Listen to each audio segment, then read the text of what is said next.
Well, how do you do, everyone, and welcome into the Brownwood Lions Coaches Show. It's a Wednesday, joined by Brownwood Lions head football coach, athletic director Sammy Burnett, and special guest we're going to introduce here in just a few moments as we get closer to Brownwood Lions football practice this Monday. Coach, how are you? I'm great, Carl. How are you? Man, everything is wonderful. Thanks so much for asking. Thanks for being here. Yes.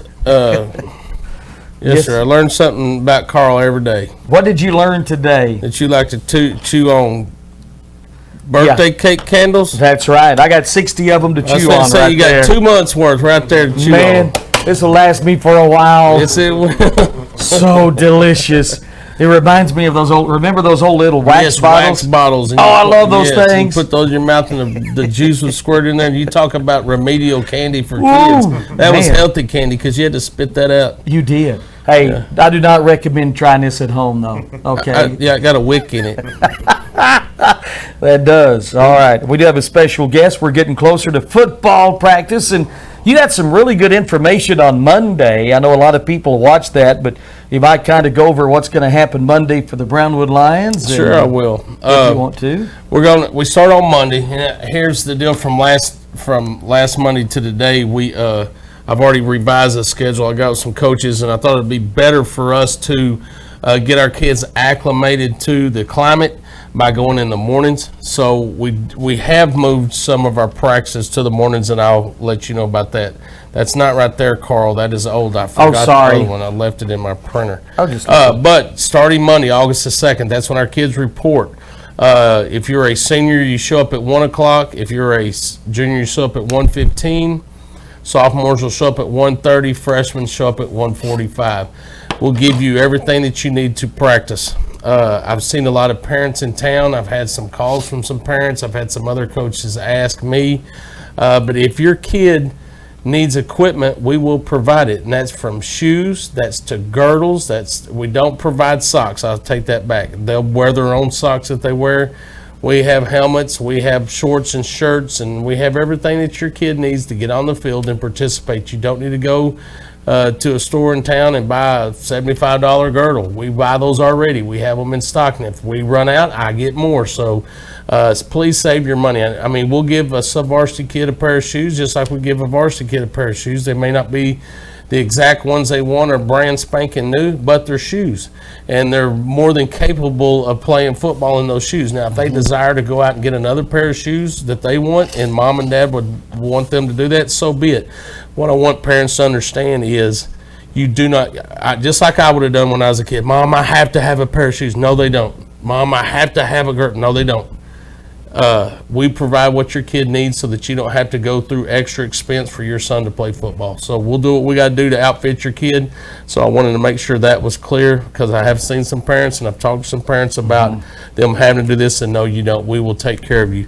Everything but socks. That's right. Socks. It's too difficult to wash socks and to keep up with socks, so they wear their own socks. If anybody needs socks, I got plenty. Me too. I have a plethora. Seriously. That's right. All right. Also, I just wanted to try to give you a heads up to the parents, and I know that we sent a letter out to the parents, but like I said, we got together as a group on Monday, and I just decided that I thought a morning workout would be better for us to get acclimated instead of starting at 4:30 in the afternoon, 3 o'clock with the freshmen. That it may be better for us to acclimate when it's cooler in the morning, so we're going to try it. So on starting Tuesday, let me go back. So I told you the times our kids report. I'll say it again: seniors at 1, juniors at 1:15, sophomores at 1:30, and freshmen at 1:45 to get your stuff. Then they're going to report back at 3:10, so the kid can come get their stuff. They can go home, put it in their locker, and go home. They're going to come back at 3:10,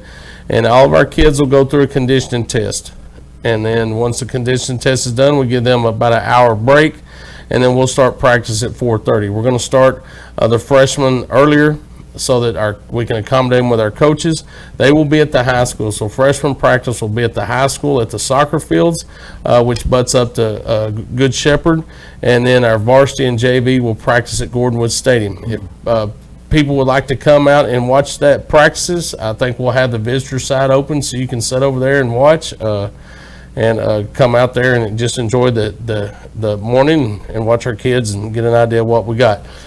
Starting Tuesday, Wednesday, Thursday, Friday, just the first week, we're going to bring our kids in around 7, and we're going to practice them, go through their walkthroughs, their weights, their film study, and practice them, and we'll be off the field somewhere around 11 o'clock. So I just want to let everybody know on Tuesday, Wednesday, Thursday, and Friday, we will practice in the mornings, and we'll be done towards midday. No kids will have the rest of the afternoon off. Wanted to mention as well, Saturday the 7th is our media day. That's when the newspapers show up. That's when we take our team pictures. That's when we take our coaches' pictures with families. If you're a parent and you want to come out and take pictures of your kids individually or take them with their little brother or little sister, come out, bring your phone camera or whatever camera you have and take a picture while they got their uniform on. After that, we're going to scrimmage our varsity. We'll have a maroon white scrimmage with the varsity. That'll be about 9:30. Scrimmage in somewhere around 11. Then we'll go at 11:30 with our freshmen and JV, and they'll be done somewhere around 12:30. And then, of course, that evening we'll go to the swimming pool. I don't know if there's a direct name for the pool, but we'll go to the city pool across from Gordonwood Stadium, and we'll have our Mothers Club. We'll meet the parents, and I'll get to visit with the parents some there, and our kids can go swimming and have some food and fellowship and sort of cap off the evening with a little swim party. All right, that'll be on the 7th. Now, Monday when you were here, so this Monday is basically the same as what you Monday's talked same about on is Monday. what we talked about on Monday. But Tuesday, just want to let parents know Okay. they're going to receive a letter with this schedule. This schedule is changed for Tuesday through Friday. We will post it in each locker room. Our kids will have it. They'll know each day. But some of our older kids work, and I know parents work, and I just wanted to try to give them a heads up as soon as we could that we are going to do 4 practices in the mornings. All right, sounds wonderful. Getting ready for it. Kicking off next week. I know we have some other stuff to talk about. What else before we get to Coach Denard over here? Just a reminder that season tickets will go on sale for those people that had tickets in 2019. That'll start August the 3rd at Lisa's office in Warren Gym. That's from 8 to 4 o'clock Monday through Thursday. Remember, no ticket sales on Friday. And if you weren't a current ticket holder before the pandemic stuff, then you'll have that opportunity on August the 10th to come in and get season tickets. And then go from there, and that same thing. It's 8 to 4 Monday through Thursday, and with Lisa in the office. And I'm excited about it, like I said, because I think we're going to sell out. I think every home game, we got 5 home games. I think they're great home games, and I think they're all going to be sellouts, and that's a neat thing because it wasn't fun looking up there and not seeing many people last year. And one of the biggest pluses that we have is our home crowd, is our community, and when people come to games, they get intimidated by what they see coming through the tunnel itself, how that's done, our kids coming out, and the respect that people have for our program. But then they look in the stands and there's thousands of people ringing cowbells and hollering for the team. That's intimidating. It's a big deal. So I'm excited about that opportunity. Excited to see those people come and get their tickets. Yeah, August 27th at home against Lampasas. The regular season starts. Burnett's at home this year. Then we have 3 district games at home this year. That is correct. And they're big ones. That'd be La Vega, Heritage, and that would be Waxahachie Live. Yes, sir. All right, man, great stuff. Now, do you want to mention the volleyball meeting tomorrow? Have you got that? That would be tomorrow at 6 o'clock at Warren Gym. All right, parents meeting. All right. Meet Coach Smith, get a little idea about the rules and expectations that are going to be set forth for the season. Ask questions if you have them. Ask questions if you have them. Get everything in the air cleared before we get the season started, and we'll rock and roll and have lots of support and expect some good things out of those girls. I think the volleyball team is going to have a very special year. Do too. Coach Smith does a great job, cross country, and just remember all that week. Cross country and volleyball kicks off next Monday as well. So we're going to be full force. Here we go. And I've been asked to remind people the band starts practice too. So there you go. I'm glad that you brought that up. I hadn't talked to Mr. Lambert this summer, but it's always neat. We'll be out there practicing, and you hear the band, and all of a sudden it gets you in that mood. does. Here comes Friday night, and they do an outstanding Oh, job. the band is great, let me tell you. All right, man, good stuff. We'll get back to you. Do you want to introduce our special guest? Yeah. All right. I'd love to. I thought it'd be pretty neat as we go into the season to bring some coaches in, position coaches, and let them sort of just talk to you about get to know them a little bit, but also talk to them about the kids and what to expect from our kids and who's sort of going in what spot or what we're looking at. So I thought, what better way to kick it off than the big old bear, Coach Denard, and just want to congratulate Coach Denard and his family. He is a new father for the third time. Oh, Doak, is it Samuel Doak or just Doak? Dope. Oh, just Doak. Doak Denard was born last week, Yes, right? 15. 15th. So he has a new addition to his family. So congratulations to that.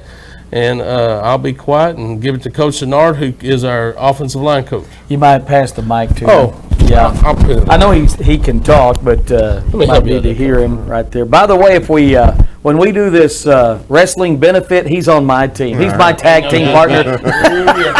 You and Derek against me and Dex. All right.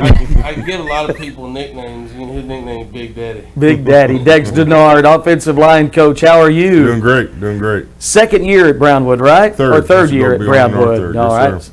Kind of refresh everybody where you grew up and went to school at. Yes, sir. I went to Odessa High and played for Ron King for the Bronchos at Odessa High, and then went to Cisco College and then Midwestern State, and then finished there at UTPB, my schooling, and then coached at Odessa High for 5 years. Did you go overseas for a while, play some football? No, sir. No, That sir. was Preston Rep. Okay, I'm sorry. Sorry. Okay.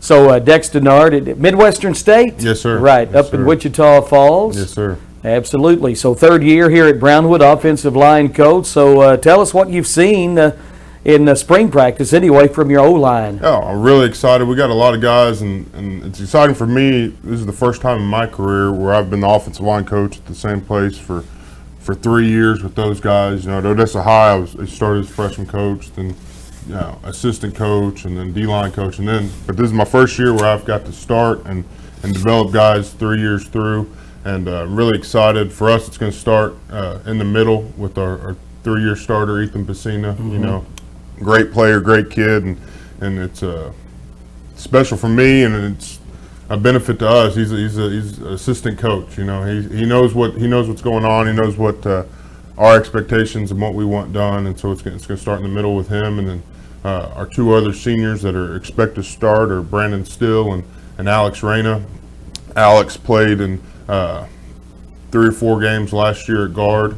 Brandon Still has been a guy that has developed and gotten better every year and worked his tail off in the weight room and done everything we've asked him to do, and has moved his way into an expected starter at left guard. And then our 2 offensive tackles will be juniors. It'll be Slade Espinosa will be our left tackle. He started 2 games at right guard last year, and he's kicking out to left tackle. He's a talented kid, well-rounded athlete, good golfer, right? And excited about Slade. And then our right tackle will be Damian Sanchez. Damian played on the JV last year, played in 1 varsity game last year, and same thing, guy that's done everything we've asked him to do and developed, and he's a big kid that we're excited about, very physical, and we're excited about all of them. Ron Aguinaga will be our swing tackle. He'll be a junior as well. Same thing, just guys, and what I'm most excited about, we've always had them, but we've got guys that know the expectations, and they're going to do what we ask them to do, and they're going to give great effort. Well, I know you had the lineman challenge recently at Hardin Simmons, and you had a lot of backups in that and still finished well, so you've got to be excited about your depth, too, on the O-line. Yes, sir. Yes, sir. Yeah, they performed well, and we had guys that were out, but, you know, it's the same thing. They're not worried about, you know, who's here, who's not here. They're just here to do what we ask them to do and as hard as they can do it. And, you know, the results will take care of themselves. You know, you mentioned the experience at center with Ethan Pacina, 3-year starter, and as you said, kind of the anchor of that offensive line, the captain out there, so to speak. And, you know, that's one of the important things out there, and it doesn't start without your man in the middle. Absolutely, absolutely. And Ethan, you know, it's going, you know, into this summer, and me just kind of thinking, you know, what we have coming back and how we can adjust what we do. It's been a benefit where I can kind of adjust what we do to benefit Ethan, because I know he knows what to do. He knows how to make the right call, so he can kind of take the pressure off of some of those other guys that don't have as much experience, and he can kind of make the calls and get everybody lined up and and going to the right spot, and that's half the battle. You know, as long as you know what to do and you can do it physically, you're going to be successful. You know, when I played 40-something years ago, A long time ago.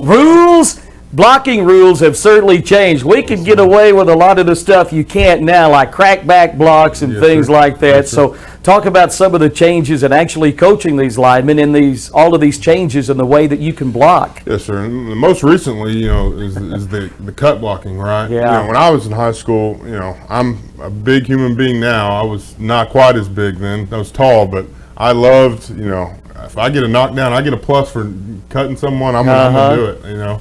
And so that's changed a lot. Can't cut from the outside in. Can't cut outside the tackle box. Can't cut past 5 yards. And so it changes a little bit what you have to. It's like screen game, especially like used to. You know, that's what you went out there and you threw and you got in the way and they ran off of you. Now it's a little bit different and it forces you to be a little bit more athletic, honestly, to run through blocks and to maintain contact. But it's for the benefit of our game. You know, we're trying to keep our game and the kids in our game as healthy as possible. And so you know, it's just one of those things that changes with time. But as a player, I know I would, man. If they, I don't know if I know what to do if they line me up right now. I'd have to Certainly different. reorientate. Yeah, absolutely. So how excited are you about the season coming up? Oh, I'm super excited. You know, outside of our offensive line, that's why I tell the guys all the time, like, you're at Brownwood, you look behind you, look to the outside, like all we got to do is do our job and we know we're going to be successful because we got guys that can make plays all over the field and we got great defense that's going to make stops. All right. And Coach mentioned the addition to your family, Doak. Yes, sir. How long ago was Doak born? Doak was born on the 15th, so Wow. 13 days ago, and Doak Kenneth Denard, and we're excited. He's third kid, second son, so we're super excited. All right. And your other kids are how old? My oldest Deacon will be 5 in August, and then Jay, my 3-year-old daughter, she turned 3 yesterday. All right. Really? Yep. Well, happy birthday, Jay. Yes. On Tuesday, 3 years old. Yes. Are they into sports now? I know they're still pretty young, but Yeah, they are. Especially oldest Deacon. He went to the Little Lion football camp, and he's been talking about it all summer. Man, it didn't make his day or week. It made his summer. He's fired up, and him and Jay just got their Brownwood Lion jerseys in. They're going to be. Deacon got an Ethan Pacina jersey and 57. 67. 67, And I'm Jay sorry. got her Alex Reyna jersey, so they're excited about that, and it's been nice. And they've got with being here for 3 years, and especially with Ethan and Alex, and that have been on the varsity for longer, that they've got to know the kids, and the kids know them, and they've been over at the house and all kinds of stuff. So it's a tight knit group, and it really is a family atmosphere. All right. What number did you wear at Odessa High? I was 60 all through my career. Well, I was 85 my sophomore and junior year. I was a tight end. Right. I really was skinny for a while. Okay, I believe you. So I was a defensive end and tight end, and then my senior year I went to offensive line and I was 60. So as an tight end / offensive lineman, who did you look up to growing up? Did you have anybody? Oh yeah, Jason Witten was my Yeah. favorite player until he retired or until he went to the Giants, or the Raiders. Raiders. That broke my heart. But Yeah. no, Jason Witten was my favorite player, and then I was a Cowboys fan, but I liked Michael Strahan too. The Yeah. defensive end for the Giants. He was really good when I was kind of developing into a player, and I looked up to him as well. All right. Odessa Bronco, Yep. home of Larry Gatlin right sir. there. Do they Yes, have a sir. statue for Larry yet? Oh, not yet. They need to get one up. Here you go, opening up pants. You know, I know. My dad graduated from Odessa High. He was a Bronco, ran track there, and the Gatlin brothers babysitted me. I told you that story, didn't I? Oh, they babysit Yeah, I you. sure did. Wow. I'm going to sing because I lay there. Love is just a game. Just a game. There you go. I love it. You can tell by talking to Dex, he's extremely passionate, number one, which you got to be if you're in Brownwood, Texas, and number two, he's extremely knowledgeable. So that's part of the reason why I want to get those guys in and let you get to know them just a little bit better. But I'm really excited about those opportunities that he's talking about, and I tell our kids all the time that without a doubt, the heartbeat of your team's offensive line. Yeah. We go as they go, and they know that. And those kids work extremely hard. He hit on how they're doing what we ask them to do. You know, they come out yesterday, it was 104 degrees, whatever it was, and they ran. And every coach came in and said, man, they ran harder than I've seen them run all summer. We're finally starting to get to a point to where our kids just do what they're asked to do. That's what we envisioned 3 years ago. You know, Dex and I talked about on the way over here how many kids we have here working out, and when we talk about after during the school year, how many kids are staying and showing up. When we first got here, not a knock on those kids, it just wasn't what they were used to doing. It had become a lifestyle for them. We didn't have anybody show up. You know, now the weight room's full, the summer strength conditioning is full because it's just become part of their life. That's what we do. We preach that to them all the time. It becomes second nature. This is just what we do. And we have to do that because we're not blessed with tons of talent and massive size.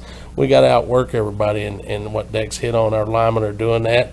And I go out there and watch them run, and it's not easy doing some of the things that they're asked to do because their body type, it's easier for a skill guy. But yet in return, I see them giving more effort than some of those skill guys. And not knocking the skill guys, I'm just saying they have developed a grinder's mentality. You know, that's our belly bunch. They take pictures after the game with their shirt up. And I created a belly so I could get in those pictures, but I've never been invited to them, so I don't know what's going on with that. All right. I'm going to let you, Dex, I appreciate you coming out, Coach Denard, and we'll be seeing you soon out there. I'm going to let you trade mics and I do, Sammy, you know me, stuff. I do have one story to tell. We're doing our camp, and so when we're out there doing all the sessions, the coaches' kids stay with us the whole time. So they just get to play around. Once their session's over, they're over there playing tackle the anthem football or something.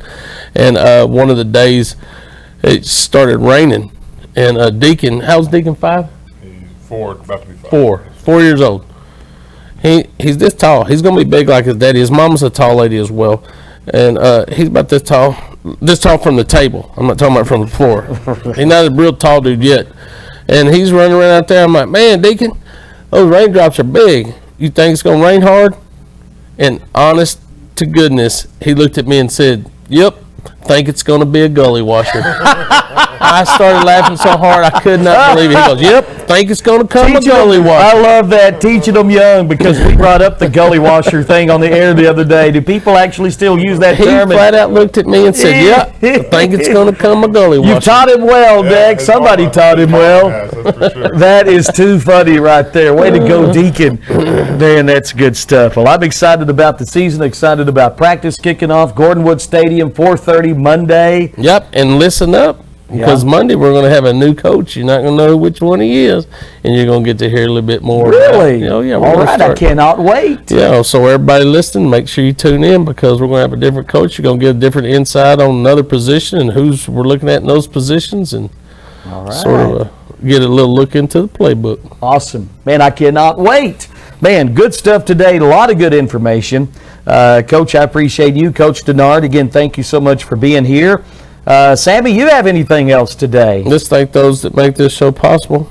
Auto Glass Magic, Avalon Custom Homes, Bruner Auto Group, Syntex Body and Paint, Syntex Equipment Sales, Citizens National Bank, Dan Hill Containers, Dr. Bon Young, Dr. Pepper Bottling Company, Edwin Jones Investments, Hendrick Medical, Howie Enterprises, Humphrey Peets, Landmark Life, MC Bank, Painter and Johnson Associates, excuse me, Smith and Sharp Agency, Sonic Drive-In, Stanley Chrysler, Texas Bank, Weldon Wilson Electric, Western Bank, and Willie's Tea. Well, this is going to be interesting because our show 5:30 Monday will be right in the middle of that first practice. It's going to be a miracle how we're going to do that, but we'll get her done. Yep.